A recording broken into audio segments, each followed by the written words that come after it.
Hello friends, welcome back to my channel Simnas food world. അപ്പോഴിത് ഇന്ന് ഞാൻ വന്നിട്ടുള്ളത് നല്ല ഒരു ഓതൻറ്റിക് റെസിപ്പി ആയിട്ടാണ് കേട്ടോ. മറ്റൊന്നുമല്ല, നമുക്ക് ബ്രേക്ക്ഫാസ്റ്റിനും അതുപോലെ ഡിന്നറിനൊക്കെ വളരെ എളുപ്പത്തിൽ റെഡിയാക്കി എടുക്കാൻ പറ്റിയ നല്ലൊരു കൈപ്പത്തിരിയുടെ റെസിപ്പി ആയിട്ടാണ് ഞാൻ ഇന്ന് വന്നിട്ടുള്ളത്.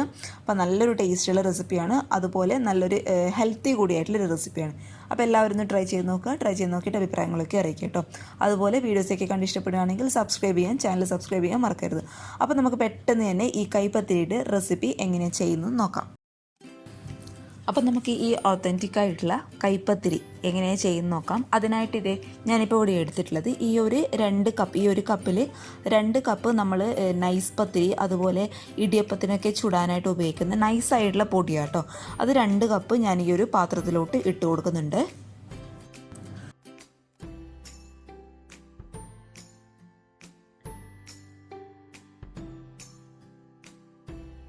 അപ്പോൾ ഇത് നമുക്ക് മാറ്റി വെക്കാം. ഇനി ഇതിൻ്റെ കൂടെ നമുക്ക് ആവശ്യമുള്ളത് ഒരു 1/2 കപ്പ് തേങ്ങ. അപ്പോൾ ഈ ഒരു സ്റ്റെപ്പ് എന്ന് പറയുന്നത്, ഇനി ഞാൻ ചെയ്യാൻ പോകുന്ന സ്റ്റെപ്പ് എന്ന് പറയുന്നത് അത് നിർബന്ധമില്ല. പക്ഷേ ഇത് ചെയ്യുകയാണെങ്കിൽ നമ്മുടെ ഈ പത്തിരി വേറൊരു ലെവലിലേക്ക്, അതായത് വേറൊരു ടേസ്റ്റിലോട്ട് പോകും കേട്ടോ. നല്ലൊരു ടേസ്റ്റുള്ള ഒരു റെസിപ്പി കൂടിയാണ്. അപ്പോൾ ഇത് ഒരു 1/2 കപ്പ് തേങ്ങ ഞാൻ മിക്സിയുടെ ജാറിലോട്ട് ഇട്ട് കൊടുക്കുന്നുണ്ട്. ഇനി അതിൻ്റെ കൂടെ ഒരു 1/4 ടീസ്പൂണിലോട്ടോ, അതിലും കുറവ് പെരിഞ്ജീരകം, ക്യുമിൻ സീഡ്സ് ആണ് നിങ്ങൾക്ക് ഇഷ്ടമാണ്, അതായത് സാധാരണ ജീരകമാണ് നിങ്ങൾക്ക് ഇഷ്ടമെന്നുണ്ടെങ്കിൽ, ആ ഒരു ടേസ്റ്റ് താല്പര്യം ഉണ്ടെന്നുണ്ടെങ്കിൽ ഈ പെരിഞ്ജീരകത്തിന് പകരം സാധാരണ ജീരകം ഇട്ട് കൊടുത്തോളൂ. അപ്പോൾ എനിക്ക് തോന്നുന്നു കുറച്ചും കൂടി ടേസ്റ്റ് കൊടുക്കുന്നത് പെരിഞ്ജീരകം കേട്ടോ. അപ്പോൾ ഞാനിവിടെ ഉപയോഗിക്കുന്നത് പെരിഞ്ജീരകമാണ്. ഒരു 1/4 ടീസ്പൂൺ പെരിഞ്ജീരകം ഇട്ട് കൊടുത്തിട്ടുണ്ട്. അതുപോലെ ഒരു 3-4 പീസ് ചെറിയ ഉള്ളി ഞാൻ ഇതിൻ്റെ കൂടെ ഇട്ട് കൊടുക്കുന്നുണ്ട്. ഇനി നമ്മൾ ഇതൊന്ന് ഒതുക്കിയെടുക്കുക കേട്ടോ ചെയ്യുന്നത്. ഒരുപാട് അങ്ങ് ഫൈൻ പേസ്റ്റായിട്ട് അരച്ചെടുക്കേണ്ട ആവശ്യമില്ല, നന്നായിട്ടൊന്ന് ഒതുക്കിയെടുത്താൽ മതി.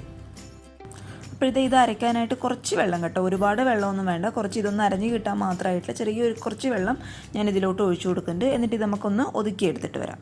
അപ്പോഴത്തെ ഞാനിതൊന്ന് ക്രഷ് ചെയ്ത് എടുത്തിട്ടുണ്ട്. ഇനി നമുക്ക് നേരത്തെ എടുത്ത് വെച്ച പൊടിയിലോട്ട് ഈ തേങ്ങയുടെ മിക്സ് മുഴുവനായിട്ട് അങ്ങ് മാറ്റി കൊടുക്കാം. പിന്നെ ഈ മാവിന് ആവശ്യമായിട്ടുള്ള ഉപ്പും കൂടി ഞാൻ ഇട്ട് കൊടുക്കുന്നുണ്ട് കേട്ടോ. ഇനി നമുക്കിതിലോട്ട് ചേർത്ത് കൊടുക്കാൻ പോകുന്നത് ഈ മാവ് കുഴച്ചെടുക്കാൻ ആവശ്യമായിട്ടുള്ള വെള്ളമാണ്. വെള്ളത്തിൻ്റെ അളവ് കറക്റ്റായിട്ട് എനിക്കിപ്പോൾ പറയാൻ പറ്റില്ല, കാരണം ഓരോ പൊടിക്കും ഓരോരോ വെള്ളത്തിൻ്റെ അളവുകളായിരിക്കും. അതുകൊണ്ട് തിളച്ചുകൊണ്ടിരിക്കുന്ന വെള്ളം അത് എത്രയാണെന്നില്ല, നമ്മൾ ഒഴിച്ച് കഴിഞ്ഞതിന് ശേഷം ഞാൻ നിങ്ങൾക്ക് കാണിച്ചു തരാം മാവിൻ്റെ കൺസിസ്റ്റൻസി എന്ന് പറയുന്നത് എത്രത്തോളമാണ് വേണ്ടത്. അപ്പോൾ ആ ഒരു രീതിയിൽ വെള്ളം ഒഴിച്ച് നിങ്ങൾ കുഴച്ചെടുത്താൽ മതി. അപ്പോൾ ഇത് തിളച്ചുകൊണ്ടിരിക്കുന്ന വെള്ളം വേണം നമ്മൾ ഇതിലോട്ട് ഒഴിച്ചു കൊടുക്കാൻ. ഞാനിതിപ്പോൾ കെറ്റിലിൽ വെള്ളം നന്നായിട്ട് തിളപ്പിച്ചിട്ടുണ്ട്, അത് നമുക്ക് ഇതിലോട്ട് ഒഴിച്ചു കൊടുക്കാം. എന്നിട്ട് ഇത് ഒരു സ്പൂൺ വെച്ചിട്ട് നന്നായിട്ട് അങ്ങ് മിക്സ് ചെയ്ത് കൊടുക്കുക. ഈ മാവിന് അത്യാവശ്യം നല്ല ചൂടുള്ള കാരണം നമുക്കിപ്പോൾ കൈ വെച്ച് കുഴക്കാൻ പറ്റത്തില്ല. അതുകൊണ്ട് സ്പൂണ് കൊണ്ട് എത്രത്തോളം മിക്സ് ചെയ്യാൻ പറ്റുമോ അത്രത്തോളം നന്നായിട്ട് അങ്ങോട്ട് കുഴച്ചെടുക്കുക കേട്ടോ. ഇതേ മാവിൻ്റെ പരുവെന്ന് പറയുന്നത് ഇതാണ്. നമ്മൾ കയ്യിൽ ഒട്ടിപ്പിടിക്കാൻ പാടില്ല, എന്നാൽ നന്നായിട്ടതങ്ങ് കുഴഞ്ഞിരിക്കുകയും വേണം കേട്ടോ. കയ്യിൽ ഒട്ടിപ്പിടിക്കാൻ പാടില്ല. നന്നായിട്ട് കുഴച്ചെടുക്കലാണ് ഈ കൈപ്പത്തിരിയുടെ സോഫ്റ്റ്നെസ് എന്ന് പറയുന്നത് കേട്ടോ. അപ്പോൾ നന്നായിട്ട് കുഴച്ചെടുത്താൽ മാത്രമേ നമുക്ക് കൈ വെച്ച് നന്നായിട്ടത് പരത്തിയെടുക്കാൻ പറ്റത്തുള്ളൂ. അപ്പോൾ ഇതൊരു ചൂടാറുന്നത് വരെ കുറച്ച് സമയം നമുക്കിതൊന്ന് അടച്ച് വയ്ക്കാം. ഇത് നമ്മുടെ പത്തിരിയുടെ ചൂടൊക്കെ നന്നായിട്ട് മാറിയിട്ടുണ്ട്. ഇനി നമുക്കിത് കൈ വെച്ച് നന്നായിട്ട് അങ്ങോട്ട് കുഴച്ചെടുക്കാം. അഥവാ നിങ്ങളുടെ കയ്യിൽ മാവ് ഒട്ടിപ്പിടിക്കുന്നു എന്നുണ്ടെങ്കിൽ കയ്യിൽ കുറച്ച് എണ്ണ തടവിയിട്ട് നന്നായിട്ട് അങ്ങോട്ട് കുഴച്ചെടുക്കുക കേട്ടോ. ഒരു 2-3 മിനിറ്റൊക്കെ നന്നായിട്ട് ബലം പ്രയോഗിച്ച് തന്നെ കുഴച്ചെടുത്തോളൂ, കാരണം അതിലാണ് ഈ അപ്പത്തിൻ്റെ സോഫ്റ്റ്നെസ് എന്ന് പറയുന്നത് കേട്ടോ. അപ്പോൾ നന്നായിട്ട് അങ്ങോട്ട് കുഴച്ചെടുക്കുക.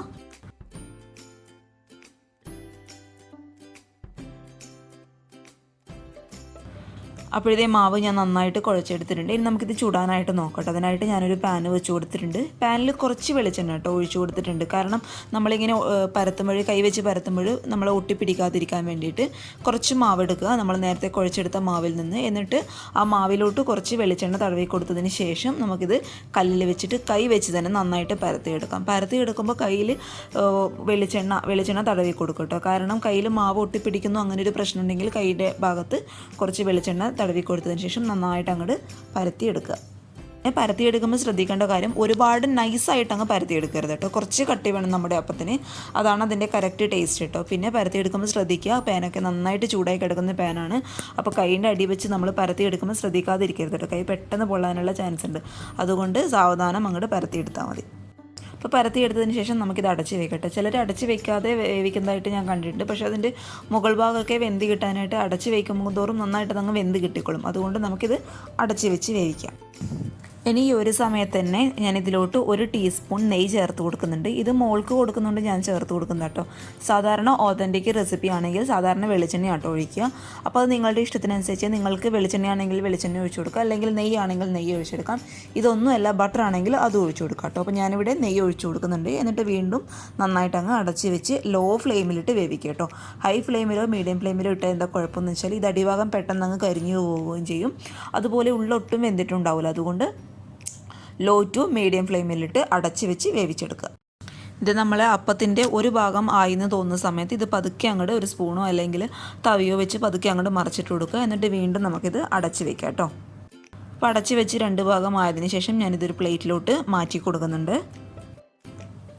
ഇനി ഇത് കൈ വെച്ച് പരത്താൻ ബുദ്ധിമുട്ടുള്ളവർക്ക് ഞാനൊരു ഈസി മെത്തേഡ് കാണിച്ചു തരാം. മറ്റൊന്നുമല്ല കേട്ടോ, ഇത് ഇങ്ങനെയുള്ളൊരു ഗ്ലാസ് പേപ്പർ പോലത്തുള്ള കവർ ഞാൻ എടുത്തിട്ടുണ്ട്. ഒരു സാധാരണ കവർ കേട്ടോ, ഒട്ടിപ്പിടിക്കാത്ത മാവൊന്നും ഒട്ടിപ്പിടിക്കാത്ത കവർ എടുത്തിട്ടുണ്ട്. ഇനി അതിൻ്റെ മുകളിലോട്ടായിട്ട് ഞാൻ കുറച്ച് എണ്ണ തടവി കൊടുത്തിട്ടുണ്ട്. കാരണം നമ്മൾ ഈ മാവ് പരത്തിയെടുക്കുമ്പോൾ കവറിൽ പറ്റി പിടിക്കാതിരിക്കാൻ വേണ്ടിയിട്ട് എണ്ണ തടവി കൊടുക്കുക. അതിനുശേഷം നമ്മൾ കുറച്ച് മാവ് നേരത്തെ നമ്മൾ കല്ലിൽ പരത്തിയെടുത്തില്ല, അതുപോലെ ഉരുട്ടിയെടുക്കുക. എന്നിട്ട് ഇത് ഇങ്ങനെയുള്ളൊരു പരന്ന പ്ലേറ്റ് വെച്ച് നന്നായിട്ട് അങ്ങ് പ്രസ് ചെയ്ത് കൊടുക്കുക. അപ്പോഴേക്കും മാവ് നമ്മൾ എണ്ണയൊക്കെ തടവി കൊടുത്തിട്ടുണ്ട്. മാവ് അത്രയും സോഫ്റ്റ് ആയതുകൊണ്ട് നന്നായിട്ട് അങ്ങ് പരന്ന് വന്നോളും കേട്ടോ. അപ്പോൾ ഇതേ ഈ മാവിന് ഡയറക്റ്റായിട്ട് എടുത്തിട്ട് നമുക്ക് കല്ലിലോട്ട് മാറ്റി കൊടുക്കാം. അപ്പോഴത്തെ ഇതാണ് നമ്മുടെ കൈപ്പത്തിരിയുടെ റെസിപ്പി. അപ്പോൾ എല്ലാവർക്കും ഇഷ്ടമായെന്ന് വിചാരിക്കുന്നു. വളരെ എളുപ്പത്തിൽ നമുക്ക് നല്ല ഓത്തൻറ്റിക്കായിട്ട് കഴിക്കണം എന്ന് തോന്നുമ്പോൾ നമുക്ക് എളുപ്പത്തിൽ റെഡിയാക്കി എടുക്കാൻ പറ്റിയ നല്ലൊരു റെസിപ്പി ആട്ടോ ഇത്. കാരണം എന്തോ ഒരു പ്രത്യേക ടേസ്റ്റാണ്. നിങ്ങൾ ട്രൈ ചെയ്ത് നോക്കിയാൽ ആ ഒരു ടേസ്റ്റിൻ്റെ ഡിഫറൻസ് നിങ്ങൾക്ക് മനസ്സിലാവത്തുള്ളൂ.